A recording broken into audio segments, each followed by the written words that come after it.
Having visited Leake Street Arches and Lower Marsh in Waterloo back in March, a friend and I returned to explore the Waterloo area further, with a couple of friends from the photographic club who were keen to see the arches for themselves.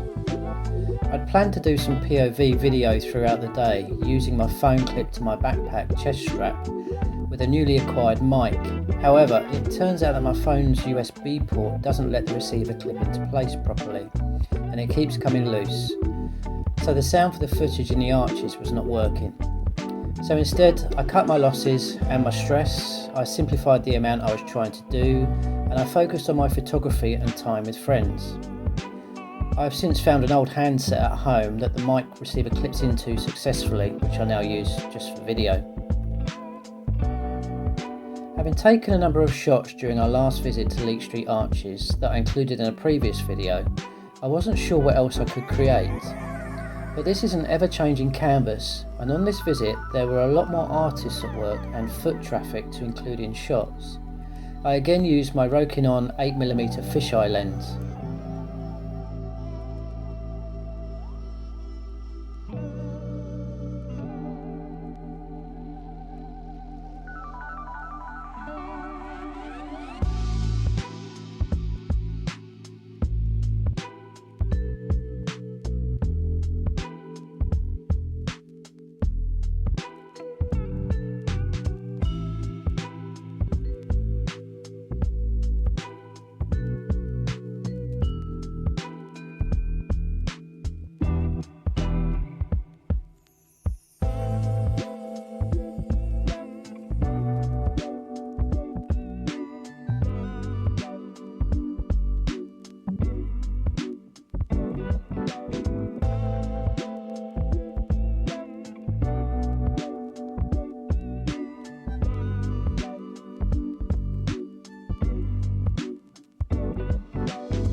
As we exited the south side of the arches into Lower Marsh, I decided to leave the fisheye lens on my camera as an experiment for street photography.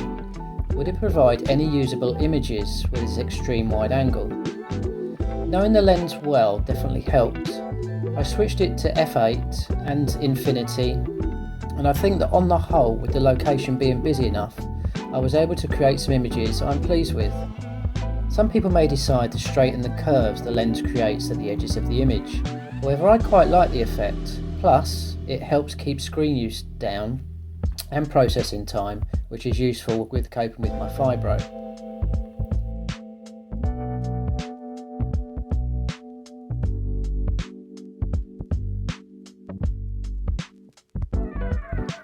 After Lower Marsh, we headed towards Waterloo Station and the surrounding area, and I kept going with the fisheye lens. And what I found in processing is that sometimes using a panoramic crop and maybe a vertical and or horizontal perspective adjustment, it creates a better, more pleasing image than including the whole original image.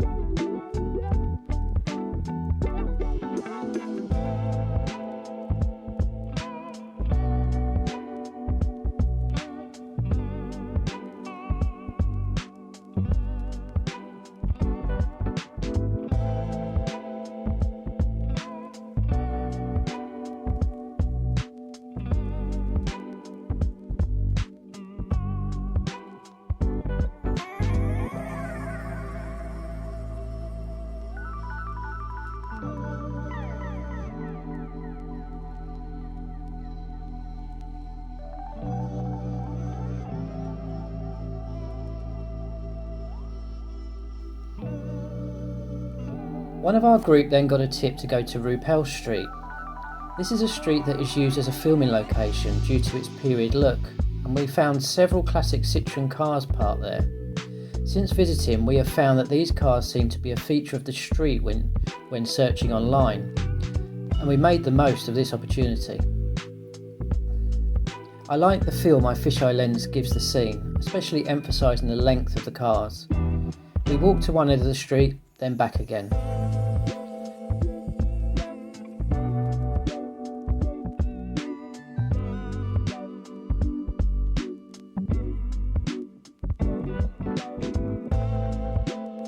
Being creative with car photography is something I would like to develop more.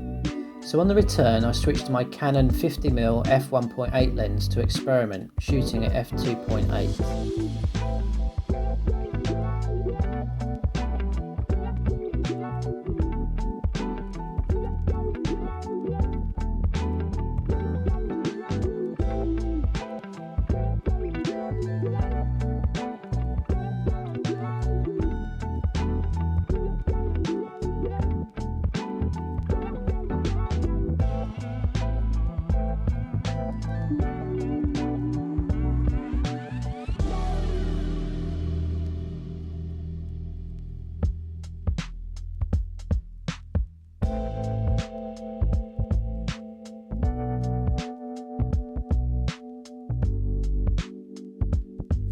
We then walked through to Southbank, shooting as we walked, and I was still using my 50mm lens. While I have walked past Southbank many times, I have never explored the area and walked through it, and we decided we definitely needed to return at a later date.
By now we were all starting to tire, so we headed back towards Waterloo via Jubilee Gardens and the London Eye, shooting as we went.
When we arrived, we sat and captured the world going by, and I switched back to my fisheye lens for a few shots, just as an experiment, but again I'm still quite pleased with the images that I captured, especially with the London Eye.